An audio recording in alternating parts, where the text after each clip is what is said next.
Bonjour à chacune et à chacun, et bienvenue dans cette vidéo numéro 2 du Terrier du Lapin. Le sujet d'aujourd'hui est Ptolémée. Ptolémée étant né vers l'an 100, nous n'avons pas de représentation vérifiable de ce monsieur, alors j'ai choisi une reproduction d'un de ses ouvrages. Bien entendu, on peut entrer dans la compréhension de l'histoire par différentes portes, mais en ce qui concerne la chronologie historique, le mieux est encore de commencer par la cartographie. Même si ce domaine touche plus à la géographie qu'à l'histoire, cela permet de visualiser non seulement le où se déroule l'histoire, mais surtout, selon l'époque, le comment se visualisait et était visualisé ce lieu, et enfin, que connaissaient les anciens en termes de représentation des choses de ce monde. En règle générale, les cartes qui nous sont données à voir ont été éditées à la fin du 19e, voire au début du 20e siècle, et sincèrement, peu d'entre nous s'interrogent sur qui en est le rédacteur et à partir de quel document elles furent réalisées.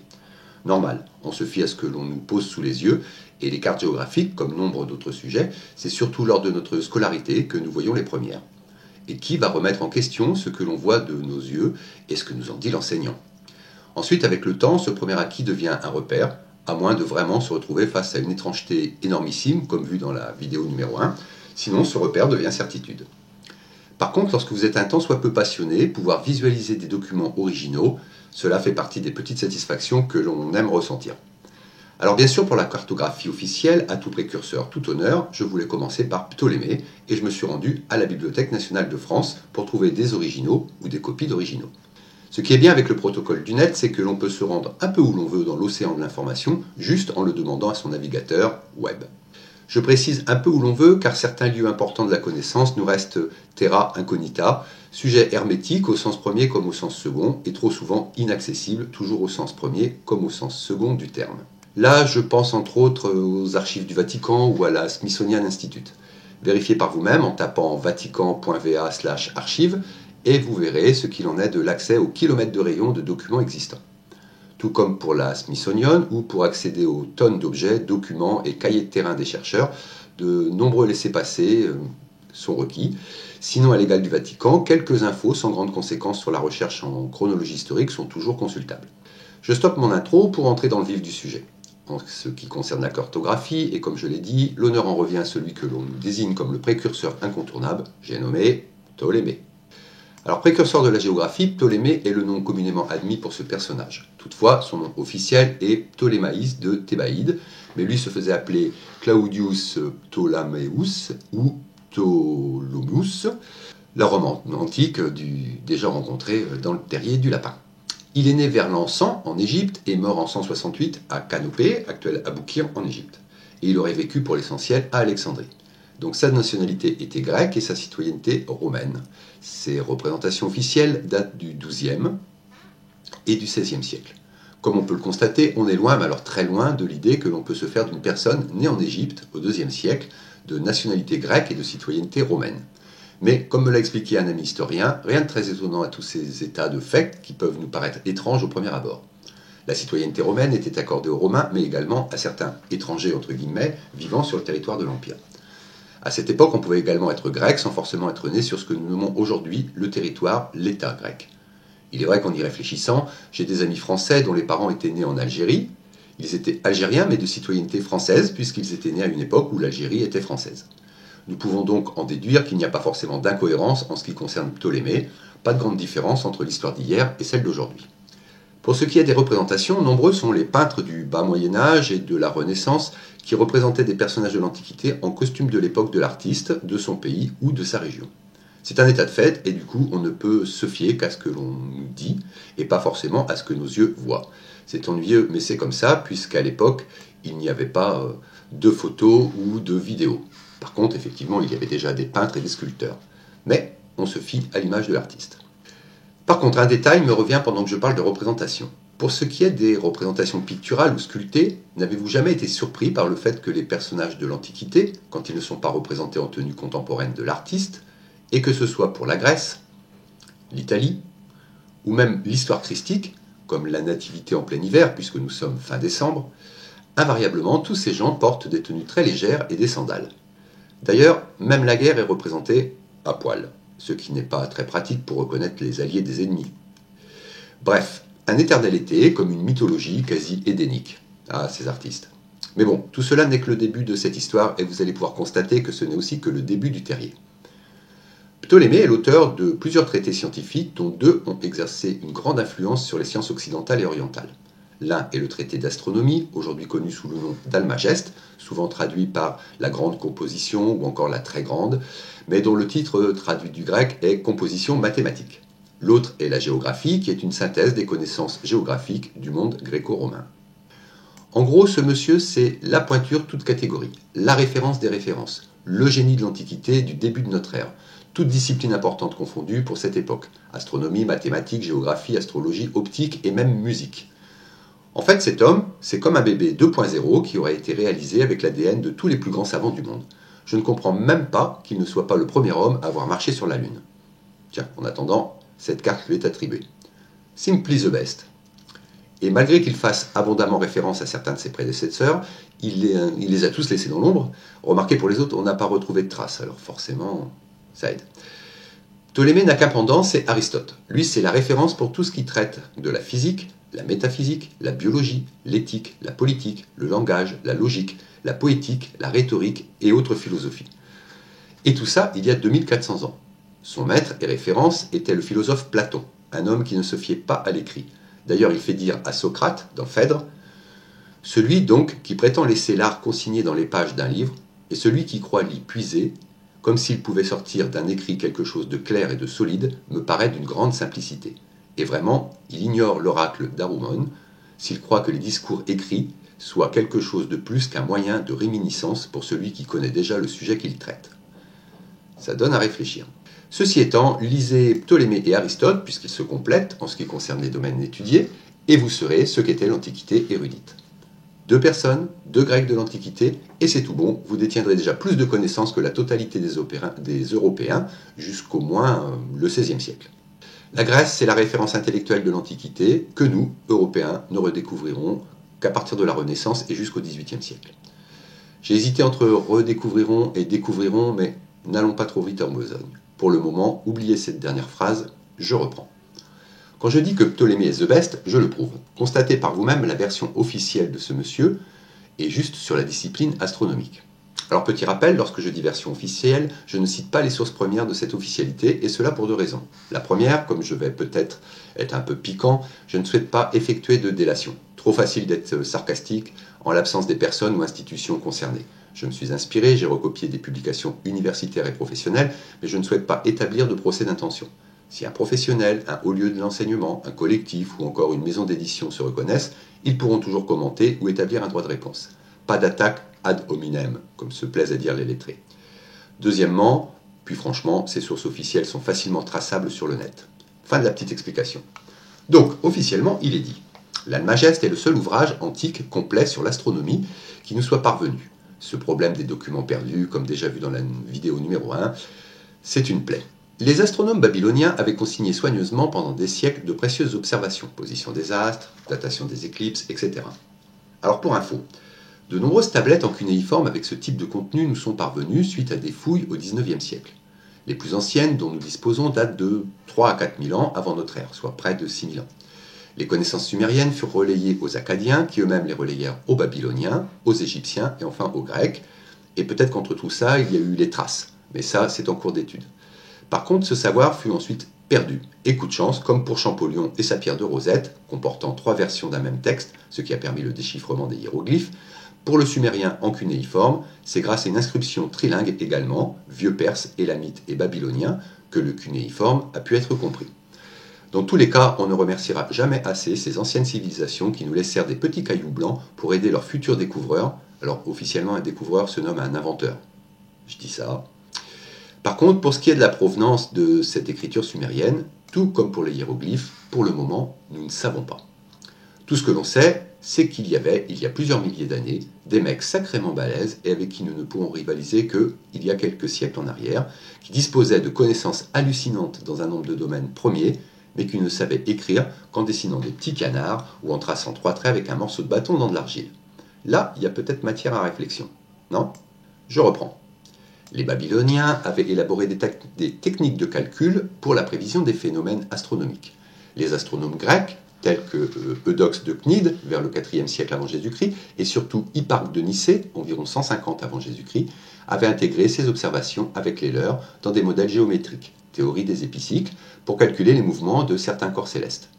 Dans son traité, Ptolémée reprend ces différents modèles astronomiques et les perfectionne. Ces faits sont indiqués par petites touches dans l'Almageste elle-même et soulignés dans la préface de Alma, notamment en ajoutant la notion d'écan ou d'équant. Alors l'équant est un dispositif mathématique ingénieux pour rendre compte du mouvement des planètes dans le cadre de son modèle géocentrique du système solaire. Il déroge du principe en vigueur chez les astronomes anciens du mouvement circulaire uniforme. Ces observations, jointes aux données antérieures dont il disposait, offrent un recul permettant une mesure fort précise des mouvements astronomiques, puisque l'ensemble couvre une période de près de 9 siècles.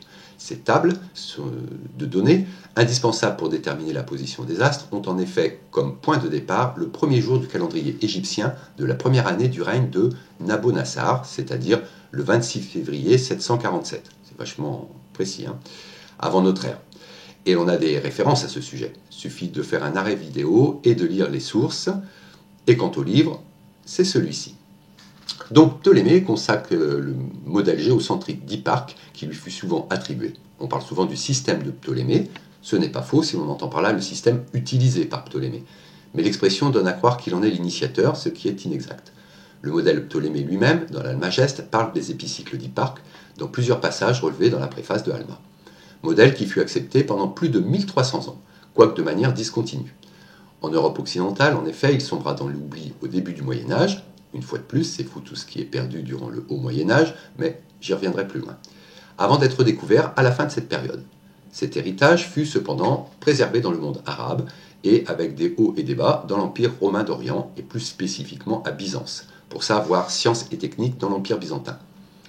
Sa méthode et son modèle de calcul ont d'ailleurs été adoptés avec quelques modifications dans le monde arabophone et en Inde, car ils étaient d'une précision suffisante pour satisfaire les besoins des astronomes, des astrologues, des détenteurs des calendriers et des navigateurs. Donc là, on nous explique que c'est grâce à un grec romanisé vivant en Égypte que les Arabes et les Indiens, qui eux, à la différence de nous, n'ont pas oublié les travaux des anciens Européens du Sud, ont pu devenir des astronomes, astrologues, compteurs du temps et navigateurs incontestés. C'est juste une remarque, à chacun d'en déduire ce que bon lui semblera. Et pendant que nous y sommes, puisque je viens de citer Alma, le préfacier du traité, un mot sur cet homme. Donc Alma, Nicolas de son prénom, est un abbé qui fut le traducteur officiel du grec au français, ainsi que le préfacier de l'Almageste et du traité de géographie. Bref, en gros, de tout ce qui traite à Ptolémée. Il est né en 1755 à Sedan et il est mort en 1828, à l'âge de 72 ans, à Paris. Comme de nombreux religieux de son époque, au-delà de son statut sacerdotal, il pratique dans bien d'autres domaines. Lui était mathématicien et historien français de l'astronomie. Traducteur officiel, préfacier et érudit dans des domaines similaires à ceux de Ptolémée, un curé mathématicien et historien du XVIIIe siècle, période de la Révolution scientifique, qui a le monopole sur les écrits retrouvés, entre guillemets, de Ptolémée. Non, c'est moi qui dois être un peu parano, donc je ne dirai rien. Je continue. Ptolémée réalisa aussi une sorte de manuel essentiellement pratique appelé les tables faciles, ou parfois les tables manuelles, dérivées de l'Almageste. Certaines tables y sont cependant plus précises que dans l'Almageste, allant parfois jusqu'à la sixte d'angle. Donc la tierce vaut 1/60 de seconde, la quarte 1/60 de tierce, etc. Ceci montre que Ptolémée, même après la publication de l'Almageste, n'a cessé d'affiner son travail. Ces tables étaient destinées à réaliser des calculs de position des astres et d'éclipses. Alors, contrairement à une idée reçue, Ptolémée ne reprit pas à son compte l'idée d'Aristote selon laquelle les astres étaient placés sur des sphères de cristal, comme dit par Jerry Broughton en 2012 dans A History of the World in 12 Maps, Londres, Penguin Books. Il dit même expressément que les astres nagent dans un fluide parfait qui n'oppose aucune résistance à leur mouvement. Ça, c'est dans l'Almageste 13-12. On ignore si cette vision, proche de la notion du vide, était déjà présente chez Hipparque ou si elle doit être mise au crédit de Ptolémée. Pour celui-ci, cette image est une représentation actuelle. Différents épicycles sont donc immatériels. Nicolas Alma considère en outre que son choix du système des épicycles plutôt que de celui des excentriques résulte davantage d'une volonté de rendre les calculs plus commodes que d'une foi dans la réalité matérielle du système. Alors non seulement l'équant, des calculs bien en dessous des centièmes de seconde, mais maintenant en plus nous avons les planètes dans le vide. Moi je reste bouche bée par toutes ces connaissances à une époque aussi lointaine. On continue. Durant les 13 siècles qui suivirent, l'astronomie ne progressa plus guère. L'Almageste et les tables faciles ne reçurent que des corrections mineures, bien qu'elles aient fait l'objet, à la fin de l'Antiquité, de nombreuses publications de la part des commentateurs, dont le plus connu est Théon d'Alexandrie. Et pour ça, vous pouvez consulter A. Thion, Théon d'Alexandrie et les tables faciles de Ptolémée, Archives internationales d'histoire des sciences, 1985. Ce fut donc les tables et les textes de Ptolémée qui furent utilisés directement ou indirectement comme référence, comme en attestent Maugenet, Thion, Royer et Berge, dans De l'astronomie à l'astrologie, livre cité au-dessus de la vidéo vers les 11 minutes. Jusqu'à ce que les progrès des instruments d'observation et la théorie élaborée par Nicolas Copernic et perfectionnée par Johannes Kepler n'entraînent son abandon. Mais ce fut à grand-peine. Le système héliocentrique de Copernic en 1543, appuyé par Galilée en 1630, fut rejeté par l'Église catholique et Galilée se vit contraint de renier officiellement ses théories en 1633. Le modèle de Ptolémée ne fut définitivement abandonné par l'Église que sous le pape Benoît XIV, c'est-à-dire vers 1750. Donc on nous dit là qu'entre le IIe siècle, suite à des connaissances remontant au moins à Eudoxe de Cnide, donc vers le IVe siècle avant Jésus-Christ, et le XVIe siècle, soit 1900 ans, les érudits ne remettent pas en question le travail de Ptolémée. Puis en moins de 2 siècles, c'est découverte sur découverte, et là la lie entre les savants de l'Église, qui, elles, refusent toute remise en question de Ptolémée. Vraiment, il est trop fort ce Ptolémée. Allez, la suite. L'Almageste contient également un catalogue de 1022 étoiles, regroupées en 48 constellations. En voici un exemple dans une version arabe. Bien que ne couvrant pas toute la sphère céleste, ce système fut la référence pendant de nombreux siècles. Ptolémée a aussi décrit l'astrolabe, inventé probablement par Hipparque. Bon, alors, ce n'est pas the best, ce Ptolémée? Plus de 1300 ans, sans qu'on ose remettre en question la quasi-totalité de ses connaissances issues de recherches et de travaux datant d'il y a au moins 1900 ans. Vous en connaissez beaucoup, vous, des scientifiques aussi calés et intouchés dans leurs travaux? Il est vrai que c'est le seul ancien dont le travail n'est pas disparu. Ça aide un peu pour se faire un nom.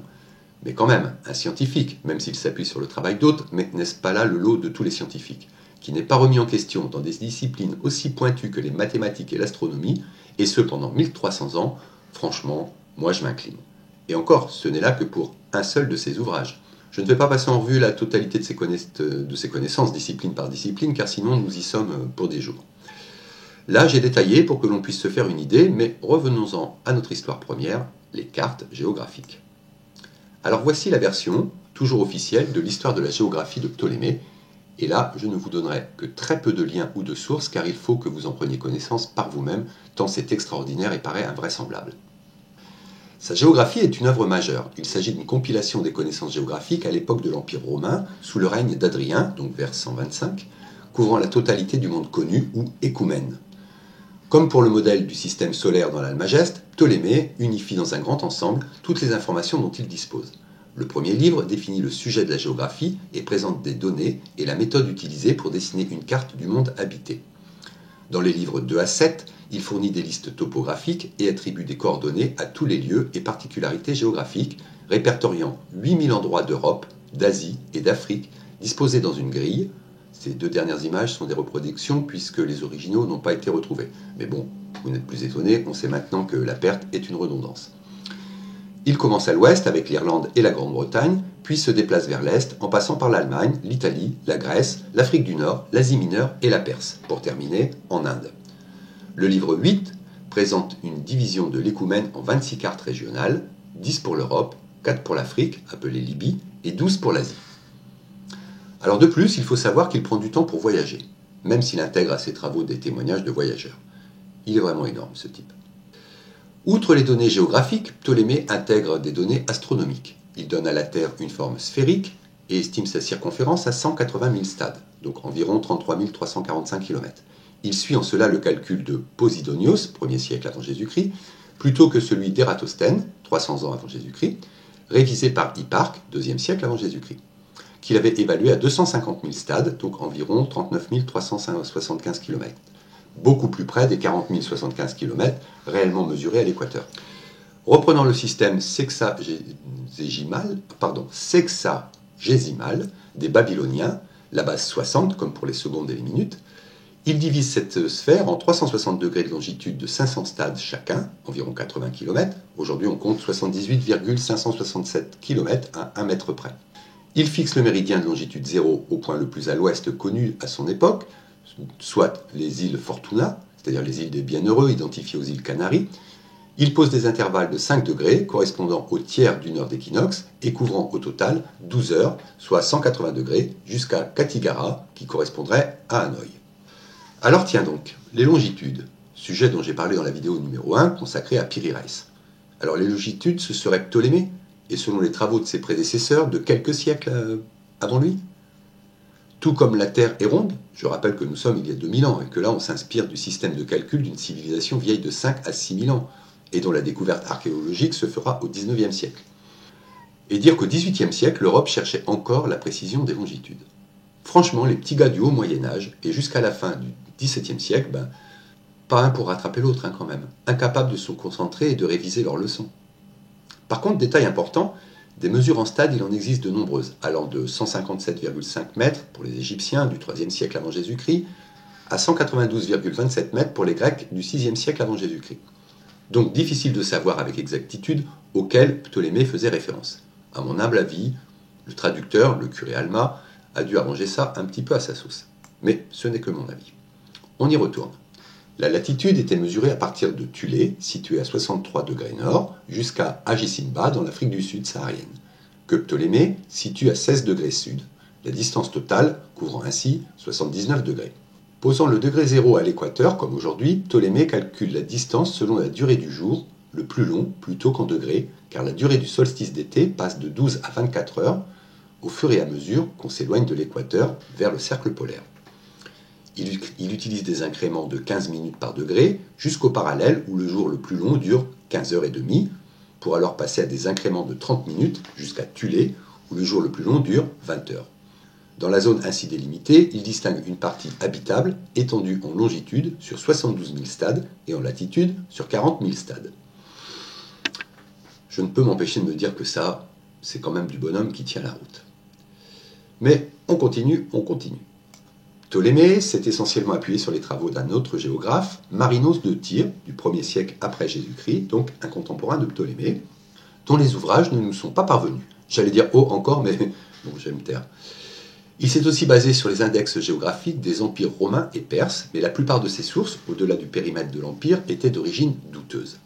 Alors, nous avons du perdu, brûlé, non parvenu, oublié, non écrite, douteuse.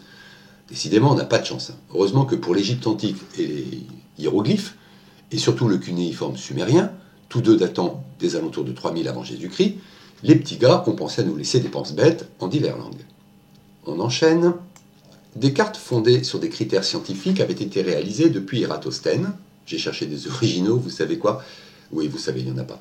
Mais Ptolémée améliora les techniques de projection cartographique en s'appuyant sur la géométrie d'Euclide, donc 300 ans avant Jésus-Christ, produisant une méthode qui exerça une influence durable sur la façon de projeter une sphère sur une surface plane.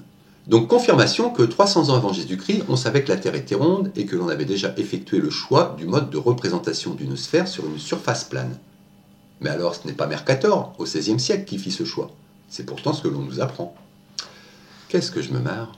Ces cartes sont orientées vers le nord. Une carte du monde développée sur la base de sa géographie était exposée à Autun, en France, à la fin de l'époque romaine, puis disparue du monde occidental jusqu'à la redécouverte par le byzantin Maximus Planudes vers 1300. Attends. Je relis. Une carte du monde développée sur la base de sa géographie était exposée à Autun, en France, à la fin de l'époque romaine. Développée sur la base, donc pas un original. Alors déjà là, on est en train de nous dire qu'après l'original, on a exposé une copie, mais que cette copie a disparu également, puisqu'il faut attendre jusqu'à sa redécouverte par un byzantin. De plus, la copie se perd à Autun, en France, et réapparaît à Byzance.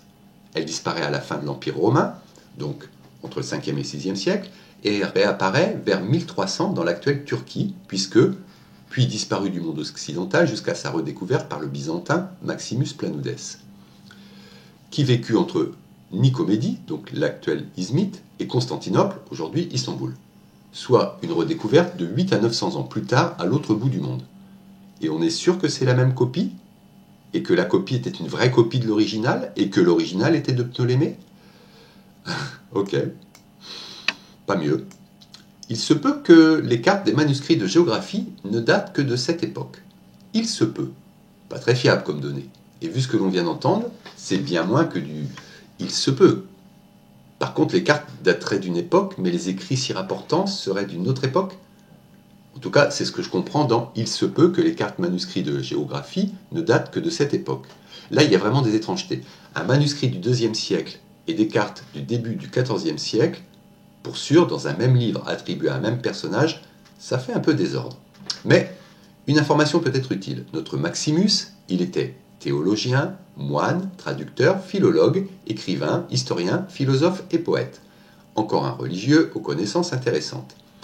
Alors cette copie, une réapparition miraculeuse et inchangée, ou je ne sais pas. Donc je ne dis rien. En revanche, dès le début du IXe siècle, une partie de l'œuvre de la géographie faisait l'objet d'une traduction en arabe pour le calife abbasside Al-Mamoun, 786-833. Donc si je comprends bien, officiellement est traduit en arabe au IXe siècle et dans l'actuelle Bagdad, ville du calife, des écrits dont on retrouvera une copie de carte plus de 400 ans plus tard du côté de Constantinople grâce à un byzantin moine au nom romanisé et aux multiples fonctions.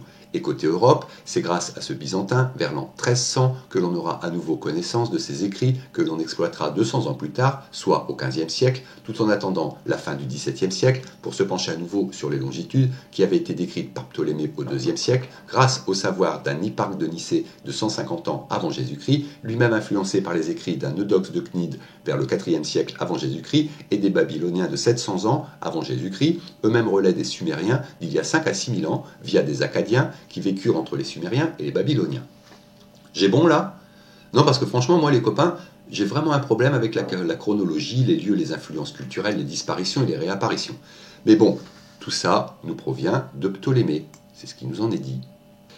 Toujours est-il, et toujours officiellement, cette redécouverte servira de base aux travaux de, et là fiez-vous au nom écrit, car mon arabe, comme vous le savez, il est aussi bon que mon anglais.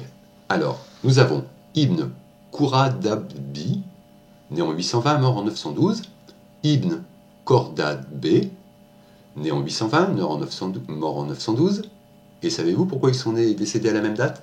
Parce que ce n'est qu'une seule et même personne. Alors là, bravo les textes officiels. Ensuite, nous avons Sourab, pour celui-ci, et durant cette époque, je n'ai trouvé qu'un guerrier de légende. Al-Khwarizmi, 780-850, encore un latinisé, bien connu chez les Romains, puisqu'on le connaît sous le nom de Algorithmi, et on lui doit les algorithmes. Reste à savoir si c'est lui qui est à l'origine des algorithmes, et qu'il se soit influencé des travaux de Ptolémée, ou si l'on attribue à Ptolémée, lors de la redécouverte de ses œuvres, le travail d'Algorithmi. Bah oui. Ensuite, on a Ibn Wakal. Lui, il est l'auteur, au Xe siècle, d'un ouvrage géographique intitulé « Les configurations de la Terre ». Alors, qui a influencé qui? Comme pour Algorithmi, difficile à dire, avec toutes ses pertes, ses retrouvailles, plus la Rome d'Orient, puisque ce monsieur est turc. Et enfin, on a Al-Idrissi. Alors lui, il est né en 1100 et est fort connu en Espagne et en Sicile pour ses travaux de cartographe, mais aussi son planisphère. Il revendique également la place de premier cartographe du monde. Suffit de lire sa présentation en ligne. Alors toujours pareil, qui est à l'origine de quoi dans les connaissances? Bien malin celui qui le dira. Bon, la suite. Cet ouvrage sera également l'une des sources de l'Imago Mundi du cardinal Pierre d'Ailly en 1341, 1420, ça c'est pour les dates du cardinal, qui inspirera Christophe Colomb, en particulier son chapitre 8 reprenant l'estimation de Ptolémée pour la circonférence terrestre, qui est inférieure de 14% de la réalité. Alors vous avez remarqué, comme on tourne toujours autour des mêmes personnages, des mêmes villes et de la présence incontournable de l'Église. Et ça, vidéo après vidéo.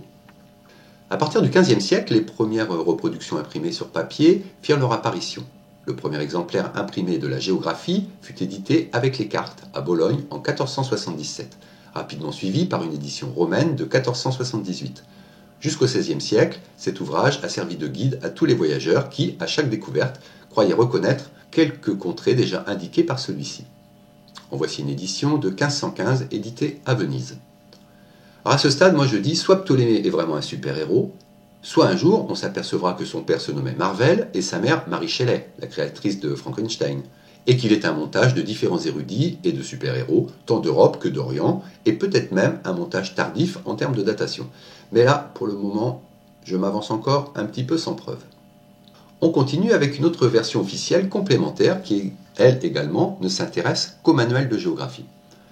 La géographie, ou manuel de géographie, d'abord écrit en grec ancien, Je mets le grec ancien, mais ça, je ne sais absolument pas le prononcer. Puis latinisé en géographique Iphigénesis, pour devenir toujours en latin Cosmographia, et plus récemment Geographia, est un traité édité par Ptolémée vers l'an 150. Cette introduction géographique à la cartographie est une compilation des connaissances sur la géographie du monde à l'époque de l'Empire romain et dont la redécouverte en Europe au XVe siècle permit de relancer l'étude de la géographie mathématique et de la cartographie. Alors autrement dit, une fois encore, on nous confirme qu'entre le IIe siècle et le XVe siècle, la cartographie, voire la géographie mathématique en général, on ne s'en est pas occupé. Les érudits d'Europe avaient autre chose à faire. Ce qui est surprenant parce qu'au IIe siècle, l'Empire romain est en pleine conquête et disposer de cartes de plus en plus précises de son empire, ce serait tout de même stratégique et pratique. Mais bon, c'est comme ça. Cet ouvrage est divisé en 8 livres. Le premier de ceux-ci expose les bases théoriques du sujet. Les 6 livres suivants sont consacrés aux diverses parties du monde connues et contiennent entre autres les coordonnées d'environ 8000 localités. Le 8e et dernier livre, après une brève introduction, utilise les informations contenues dans les livres précédents pour atteindre l'objectif final, dessiner des cartes géographiques de tout le monde habité. Il en contient 27, une carte générale, et 26 régions détaillées. Alors jusque-là, on n'apprend rien de nouveau, à part la certitude que Ptolémée n'a pas seulement écrit comment rédiger des cartes, mais on a également dessiné puisque c'est l'objectif final à atteindre. On nous confirme que Rome connaissait le monde, hormis l'Amérique et l'Australie. Pour l'image de la carte mondiale, c'est une illustration du XVe siècle, d'après les travaux écrits de Ptolémée. La même que celle-ci, qui elle est juste une illustration antérieure, mais nous ne savons pas plus si elle est due ou pas à Ptolémée, puisque sur ces deux versions officielles des travaux géographiques de Ptolémée, une nous dit que nous n'avons pas la certitude qu'il ait dessiné des cartes géographiques, tandis que l'autre nous assure que si, puisque c'est la finalité du projet. Mais aucune carte originale n'ayant été retrouvée, alors comment être sûr? C'est pénible, hein? Mais bon, c'est comme ça. Des cartes géographiques basées sur des principes scientifiques et en particulier sur l'utilisation d'une grille de méridiens et de parallèles, c'est-à-dire d'un système de coordonnées, avaient déjà été réalisées depuis l'époque d'Ératosthène au IIIe siècle avant Jésus-Christ. Pas mal, non, pour l'époque. Au siècle suivant, la géographie mathématique accomplit de grands progrès grâce à Hipparque, actif entre -147 et -127. Voilà la carte des grands progrès, comme il vient d'être dit. Alors, pour le plaisir, je remonte 3e siècle avant Jésus-Christ, puis 2e siècle avant Jésus-Christ. Vous avez bien noté les grands progrès en 100 ans. Alors, au-delà de cette plaisanterie un peu potage, je vous l'accorde, sinon tout le monde est d'accord. Tout ça a commencé bien avant notre ère, il y a au moins 2300 ans, mais bien plus longtemps si l'on se fie aux tablettes sumériennes, qui elles datent d'environ 5300 ans avant aujourd'hui. En parlant d'Hipparque, qui vivait plus de 2000 ans avant vous et moi, il est tout de même représenté comme ça. Comme le titan d'Atlas, sachant que les titans sont les parents des dieux. La blague est drôle. Et en plus, tiens, nous avons la confirmation que la Terre est ronde. Mais ce monsieur est également représenté comme ça.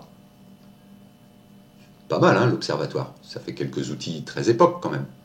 Ok, allez, tout ça, c'est vision d'artistes, et on sait que les artistes, ce ne sont pas des gens sérieux. C'est de la science-fiction de l'époque, en fait. C'est vrai, c'est un peu comme aujourd'hui. 1984, Le meilleur des mondes, Le passeur, Équilibrium et autres inventions qui n'ont rien à voir avec la réalité. Sinon, pendant que j'y pense, que Piri Reis en 1513 est une carte en demi-sphère, plus rien de très étonnant. Ça, c'est juste un petit clin d'œil en rapport avec le sujet de la première vidéo. Donc, à l'époque de l'Empire romain, Marinos de Tyr, 70-130, continue d'approfondir le sujet et Ptolémée le citera amplement. Tous les ouvrages antérieurs ayant été perdus, oui, on sait, hein, c'est un fléau, ces pertes répétitives. Et puis ça dure toujours. Hein. Demandez donc à la NASA ce qu'ils ont fait des originaux des premiers pas de l'homme sur la Lune. Eh ben, cette bande de têtes en l'air, ils les ont perdus en 2008. Mais bon, on a de la chance, ils les ont retrouvés et ils les ont mis aux enchères en 2019. No comment. Je reprends. Tous les ouvrages antérieurs ayant été perdus, il n'est pas facile de juger jusqu'à quel point les méthodes représentées par Ptolémée sont originales. Mais il est généralement admis que les principales projections cartographiques décrites dans la géographie sont de lui. Vous avez noté, généralement admis, terme scientifique s'il en est. Tout de suite, on sent que l'on part sur de bonnes bases.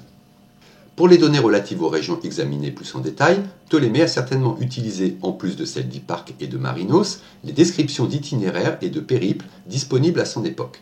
Certainement est également un terme fiable. Au cours de l'Antiquité tardive, appellation concernant le monde romain du IIIe au Ve siècle. L'œuvre de Ptolémée est connue dans le monde grec autant que dans le monde latin.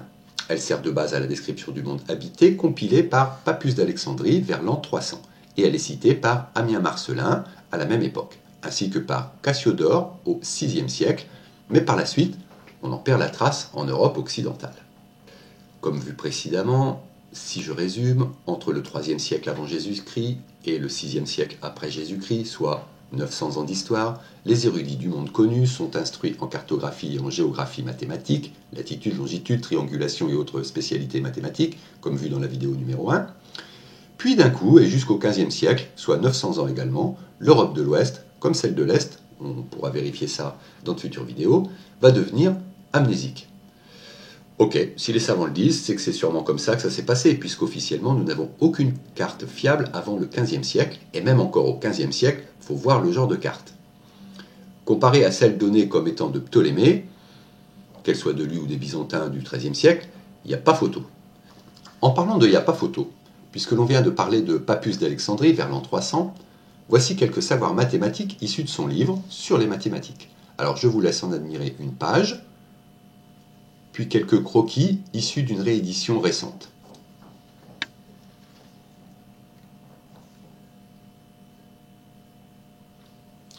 Il y a quand même beaucoup d'incompréhension dans de nombreux domaines, depuis les datations, en passant par les savoirs, les représentations ou encore les différents lieux, c'est incohérence après incohérence. Serait-ce dû à l'isolement de chaque discipline historique, comme j'en parle dans la vidéo de présentation, la numéro 0 ? Serait-ce dû à des datations tant soit peu approximatives et aléatoires que de fait rien ne correspond plus à rien? Des faussaires cherchant à se faire de l'argent avec des révélations extravagantes? Parce que quand même, c'est énorme tout ça. Mais bon, j'ai déjà un peu abordé ce sujet dans la vidéo numéro 1 et je pense qu'on y verra déjà un peu plus clair avec la prochaine vidéo, la numéro 3, mais chut, pour le moment, on n'en est pas là. Déjà, une chose est vérifiable, après le VIe siècle, donc la fin de l'Empire romain, on n'a que très peu et de très rares traces d'archéologie de quoi que ce soit l'architecture, les armes, les objets quotidiens, les bijoux, etc. Et ce jusqu'au 9e voire 10e siècle. À croire que l'Europe tout entière s'est volatilisée durant 3 à 4 siècles. À la fin de l'Empire romain, empire dont on dispose d'énormément de preuves matérielles, plus d'histoire et plus de traces archéologiques malgré des épisodes importants tels que par exemple Charles Martel à Poitiers. Une guerre énorme du 8e siècle, opposant des Francs, des Burgondes, des Aquitains et des Sarrasins. A priori, il y a du monde sur la plaine. Ça en fait des squelettes d'humains et de chevaux, des armes, des casques et des armures. Eh bien, des fouilles furent effectuées sur 50 km autour de Poitiers et rien. Vous pensez que j'abuse? Voici une conclusion officielle avec sa référence. C'est une bataille très mal connue. On n'est sûr ni du lieu, ni de la date, ni de l'importance des effectifs en présence. Alors plutôt qu'une phrase pareille, autant dire que l'on n'a rien. Et ça n'est pas écrit par n'importe qui. Elisabeth Carpentier, professeure honoraire en histoire médiévale, Université de Poitiers, dans Poitiers 732, qu'en savons-nous? Lu sur Institut géographique et culturel Jacques Cartier, Poitiers, 15 janvier 2013. Alors et oui, il faut attendre 2013 pour qu'on nous dise qu'on n'a rien dans les mains, rien dans les poches, à propos d'une histoire que tout le monde connaît, les Arabes arrêtés à Poitiers par Charles Martel, ça, c'est quand même un incontournable scolaire, puisque cette histoire est fédératrice de notre histoire nationale, au même titre que Alésia et Vercingétorix, ou encore le vase de Soissons de Clovis. D'ailleurs, je vous laisse vous renseigner aussi pour ces deux-là. Vous verrez, rien que du bonheur. Alors, vous voyez, elle est pas belle l'histoire? Bon, vous allez me dire que j'exagère, car on a des pièces de monnaie datées de ces siècles. C'est vrai, quasiment à chaque fois, pour ces périodes, des pièces à la représentation unique ou à édition très limitée sont trouvées de temps à autre. Ça, c'est bien pratique, car de fait, l'unicité, ça se revend très cher. Par contre, des pièces à représentation unique, pour commercer, c'est quand même pas très fiable, je trouve. Comme système d'échange à confiance, on a fait mieux. Et puis surtout, ça demande beaucoup plus de travail à la fabrication, pour l'estampillage. Par contre, autour de ces pièces, à part quelques pots ou vases en terre, sinon, on n'a rien à se mettre sous la dent. Hormis que ces pièces représentent des estampilles parfaites, qui rappellent plus le niveau acquis à la Renaissance que celui des 3 siècles précédents, où les pièces étaient de simples rondelles en métal à peine rondes. Je vous laisse vérifier. Je vous en mets 3 exemplaires. D'ailleurs, une fois encore, sur ce sujet également, la ressemblance entre l'après-14e siècle et l'Antiquité grecque et romaine est très similaire. Mais ça, c'est un sujet que je développerai avec une vidéo consacrée aux arts. Toutefois, précisons que même si les premiers livres consacrés aux monnaies remontent au XVIe siècle, la numismatique, en tant que discipline scientifique auxiliaire à l'histoire, est très récente. Elle date au mieux du XIXe siècle. Je stoppe sur les monnaies et je repars un peu sur l'étrangeté de la perte des connaissances durant l'après-Antiquité jusqu'aux abords du premier millénaire parce que il y a quand même des choses très curieuses. Le plus drôle, je trouve, ce sont les routes. Pendant l'Empire romain, routes pavées et bien entretenues dans tout l'Empire, empruntées par des chars et par des véhicules de 1, 2 ou 4 chevaux. Après l'effondrement de Rome, surprise, l'histoire nous raconte que les premiers Francs se déplaçaient sur des chemins de terre et des charrettes tirées par des bœufs. Un exemple, l'intitulé de ce que vous voyez, c'est « Le mystérieux petit chemin a-t-il vu passer l'empereur ?» en parlant de Charlemagne. Alors que les routes et les chevaux étaient toujours présents, on ne sait plus les emprunter correctement avec des chevaux. Autre exemple, Rome est l'un de ses fondateurs dynastiques, Vespasien, qui invente les Vespasiennes. Le truc pratique et hygiénique quand même. Et après Rome, terminé.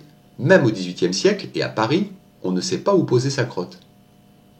Histoire similaire pour le tout à l'égout, les thermes, etc.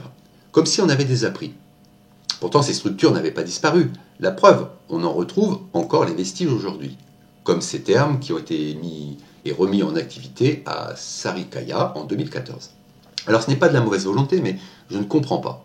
Lorsqu'on s'est mis à maîtriser le feu, l'agriculture, l'élevage, le tissage, la navigation et tant d'autres savoirs, il n'y a pas eu rupture de connaissances après l'effondrement de telle ou telle civilisation ou empire. Alors pourquoi les savoirs des Sumériens, Égyptiens, Grecs ou encore des Romains et de tant d'autres peuples n'ont pu être employés pendant de nombreux siècles, en Europe en tout cas, alors que présents sous les yeux des populations qui les utilisaient encore quelque temps auparavant? Une route, un tout à l'égout, des toilettes, ce ne sont pas des savoirs que l'on oublie. D'autant plus que des structures pratiques, ça ne disparaît pas avec l'écroulement d'un empire. Bref, j'arrête. J'arrête et je vous laisse vérifier tout ça par vous-même. Juste un dernier petit détail. Lorsque le projet de l'autoroute A9 a été décidé, dans les années 1960, il a fallu 20 ans d'études par des ingénieurs de différentes disciplines pour élaborer le meilleur tracé possible. Et là, ô surprise, ce meilleur tracé existait déjà. Il fut découvert lors des travaux. C'était la Via Domitia. Autrement dit, plus de 2000 ans plus tard, et avec les technologies actuelles, dont des vues aériennes, des études archéologiques, etc., on prend conscience que les Romains, 2000 ans plus tôt, avaient déjà trouvé le meilleur tracé possible pour se rendre de l'Italie à l'Espagne. Et ce fut oublié, alors que le commerce entre l'Italie et l'Espagne via la France n'a jamais cessé. Alors je ne comprends pas. Ou alors l'histoire ne nous est pas racontée dans une chronologie logique. Mais ça, à chacun d'effectuer ses propres recherches en gardant son esprit ouvert. Un autre exemple, tiens, parmi tant d'autres, avant de clore ce sujet de la disparition des traces. Lu sur un article de l'INRAP, l'Institut national de recherche archéologique préventive, à propos d'un site datant des 1er ou 2e siècles de notre ère. Le site n'a livré aucun vestige pour la période comprise entre le 4e siècle et la fin du 10e siècle. Ce n'est qu'au 11e, 12e siècle qu'une nouvelle occupation enclose d'une superficie de 2000 m² apparaît. Alors là, il suffit de chercher à évolution d'une ferme gauloise à l'époque antique et établissement médiéval à Palaiseau. Ou alors, en suivant ce lien que je vous mets sur l'image. Je reprends où je m'étais arrêté et je termine.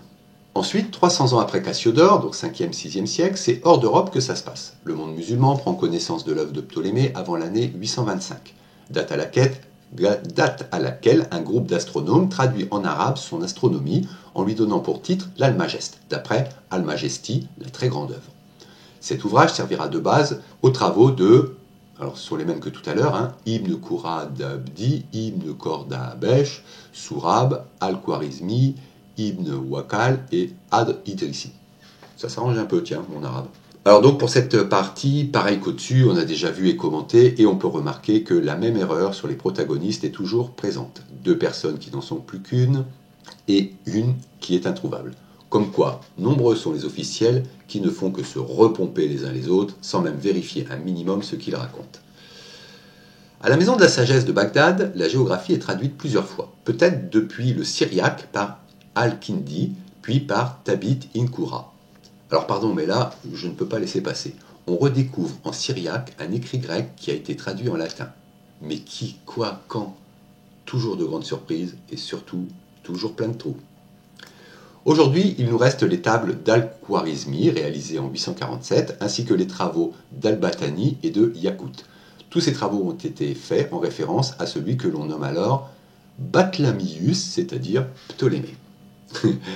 Moi, je trouve que quand même, ça fait beaucoup de noms, beaucoup de traductions pour un seul personnage, non?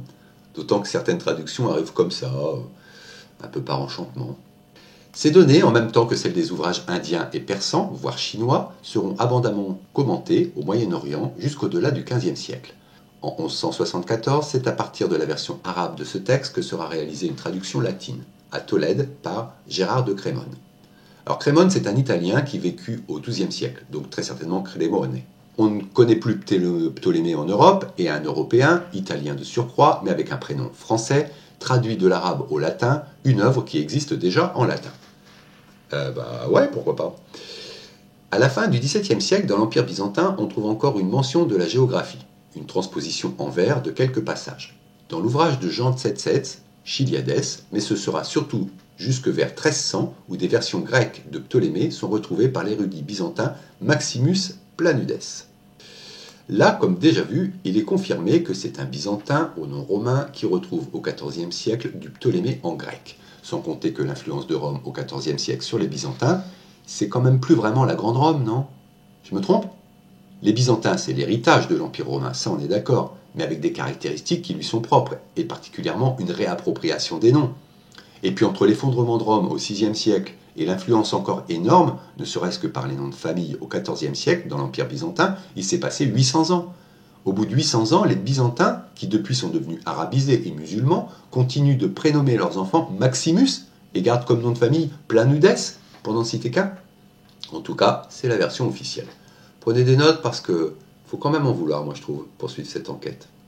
Planudes dessinera les cartes perdues en se basant sur les textes grecs de Ptolémée. Donc là, nous avons la confirmation de la disparition de cartes, ou, qui sait, des cartes qui n'avaient peut-être jamais existé, puisque nous sommes sur du généralement admis. Après la traduction à latin de la cosmographie, c'est devenu son nom, par Manuel Chrysolorodas, achevé par son élève Jacopo d'Angelo da Scarperia en 1406, plusieurs cartes sont à nouveau dessinées. Cette traduction est imprimée pour une première fois en 1475 et les cartes le seront encore régulièrement. Les sciences cartographiques prennent à ce moment-là de l'ampleur dans un contexte de développement des explorations territoriales par le monde occidental. Le texte grec de géographie est imprimé pour la première fois en 1533 dans une publication préparée par Erasme de Rotterdam. Longtemps, la seule édition complète était celle de Nobé, 1843-1845, mais sans note critique. Celle de Müller, 1883-1901, pourtant considérée comme une édition de référence, ne contient que les livres 1 à 5. Mais en 2006, une version intégrale en grec et allemand, éditée sous la direction d'Alfred Stuckelberger et de Gerd Grasshoff, a été publiée à Bâle. Ces éditions sont mentionnées dans la bibliographie de Wikipédia à Géographie Ptolémée. Par contre, attention, la traduction anglaise de Stevenson contient de nombreuses erreurs. Alors voilà pour ce qui est de l'officiel. On attendra 2006 pour retrouver une version intégrale certifiée et labellisée Ptolémée. Avez-vous noté quand même le nombre d'influenceurs, de copies, de traductions, de langues, de pertes, de retrouvailles, d'influencés, d'époques, de chronologies surprenantes, de changements de nom pour une même personne? Alors pour vous, je ne sais pas, mais pour moi, là vraiment, l'eau est trop mouillée. Et ce n'est que le début. La prochaine vidéo sera encore plus drôle, si je puis dire, puisque nous allons constater par la preuve que les cartes de France et même d'Europe, Mais je vous dis à bientôt pour la suite, et si vous souhaitez vous enfoncer plus loin dans le terrier. En attendant, pour moi, ce sera un petit cachet contre le mal de tête et au lit. En tout cas, merci. Merci à chacune et à chacun de m'avoir suivi dans ce long couloir du terrier, et je vous dis à bientôt parce que là, pour le moment, moi, je suis épuisé.